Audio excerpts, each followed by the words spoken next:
I also want to touch on this whole thing of the narrative of Bitcoin changing. So based on this planned hard-coded decreasing emission rate of Bitcoin, the last Bitcoin that will be mined will happen in the year 2140.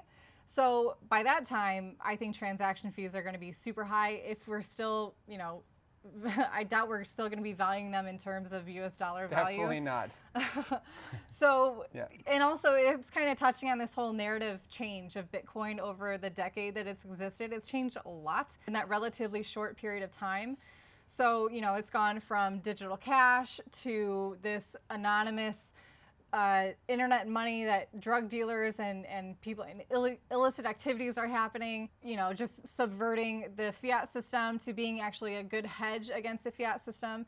And now it's changing to hedge against inflation. And by then, I think it's going to be obviously, it will have realized itself as a whole new way that money is working currently. It's not some subversive network that only, the black market.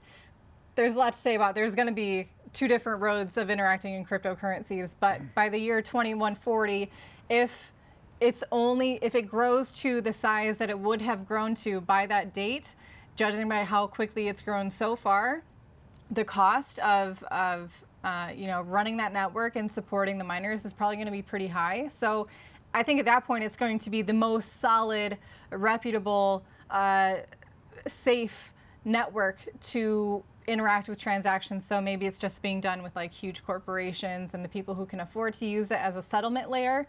We'll see. I mean, that's a long time ahead.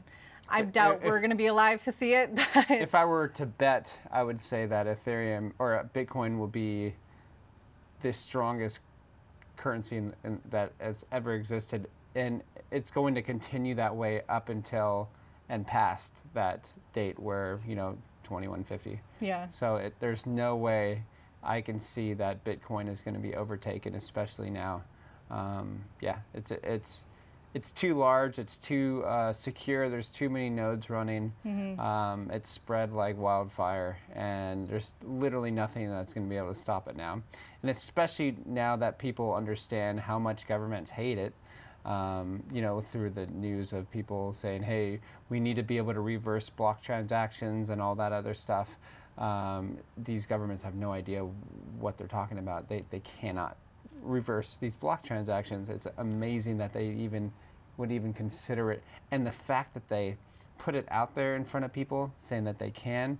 They also can't prevent transactions from happening on the blockchain. Exactly. Like they can't stop it from happening and they can't reverse what has already happened. Yeah. So it's cool. Fun. It's great. It's good to see where these guys are. But also, if Bitcoin is ever overtaken, it will only have been by something that is worthy of taking it. You know what I mean? It's going to be something that is perhaps even more decentralized, even more robust, even more faster, easier to use. So my argument against that is that Bitcoin is open source. And so, why would anybody switch to something that's potentially better when Bitcoin can just go that way and decide for themselves? Like, okay, well, we can make ourselves just as good. Yeah, but I mean, the benefit, here's my argument against that, is the benefit of a new platform coming out is that they can make, take what has been learned in this first decade and apply them at the foundational level rather than having to wait for that huge decentralized network to come to consensus to make the change. That's why Taproot took so long to come to fruition, which is actually really cool. And I'll be doing a video on it. Going to bring privacy and scalability to Bitcoin's foundational level, which is pretty cool. And that's good because that's a good point, because why I like Solana is because it's foundational level. It doesn't have to have a layer 2 like Ethereum does with Matic or whatever. And so that's where the strength comes from, is like a strong first layer of foundation. That's just key, I think. Yeah.